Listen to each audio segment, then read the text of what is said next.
সন্মুখত ঈদ-উজ-জোহা অৰ্থাৎ কুৰবানী দিয়া হয় আৰু আমি সাধাৰণতে কুৰবানী গোধনৰ কুৰবানী দিয়া হৈছিলে বিগত দিনত।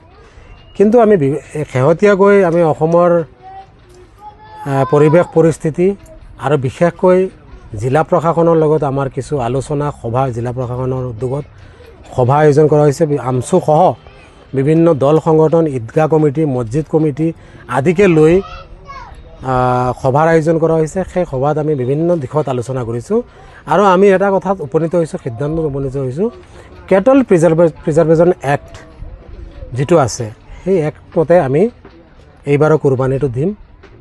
আমি অন্য ধৰ্মাৱলম্বী লোকসকলক আঘাত হনাকৈ কোনো কাৰ্য আমি ইছলাম ধৰ্মাৱলম্বী লোকসকলে নকৰোঁ, সেই সিদ্ধান্ত লোৱা হৈছে। আৰু সেই সিদ্ধান্ত মৰ্মে আমি আমচৈও হাতে কামে লাগিছোঁ। আমি হোজাই জিলাখনৰ বিভিন্ন প্ৰান্তত আমি এনেধৰণে সভাৰ আয়োজন কৰি ইছলাম ধৰ্মাৱলম্বী লোকসকল, মুৰব্বী সমাজ, যুৱ সমাজ সকলোকে লগত লৈ আমি এই বিষয়ে আলোচনা কৰিছোঁ।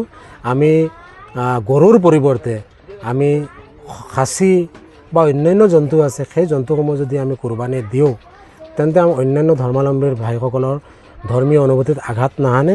গতিকে এই ক্ষেত্ৰত সমগ্ৰ জিলাবাসীৰ লোকসকলক আপোনালোকৰ জৰিয়তে আহ্বান জনাব বিচাৰিছোঁ, কোনো কাৰণতে যাতে অন্যান্য ধৰ্মাৱলম্বী লোকসকলক আঘাত হনা কাৰ্য আমি নকৰোঁ।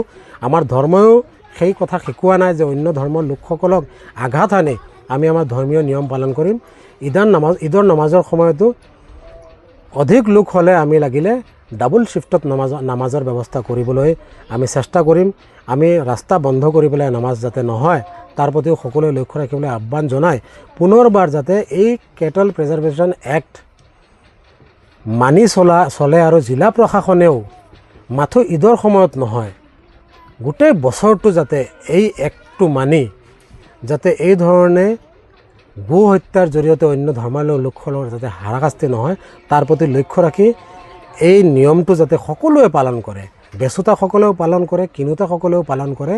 এই ক্ষেত্ৰত প্ৰশাসনেও ভালদৰে যাতে লক্ষ্য ৰাখি আগন্তুক দিনত প্ৰত্যেকটো দিনে ঈদ-উজ-জোহা বুলিয়ে নহয়, প্ৰত্যেকটো দিনেই যাতে এই এক্টটো পালন কৰি যাতে চলে তাৰ প্ৰতি লক্ষ্য ৰাখিবলৈ আহ্বান জনাই আমিও এই ঈদ-উজ-জোহা শান্তি শৃংখলাৰ মাজেৰে একে অন্যৰ ভাতৃত্ববোধ বজাই ৰাখি যাতে উদযাপন কৰিব পাৰোঁ তাৰে আশা ৰাখি পুনৰবাৰ সকলোকে এই আহ্বানটি আমি আমচুৰ ফালৰ পৰা জনাইছোঁ।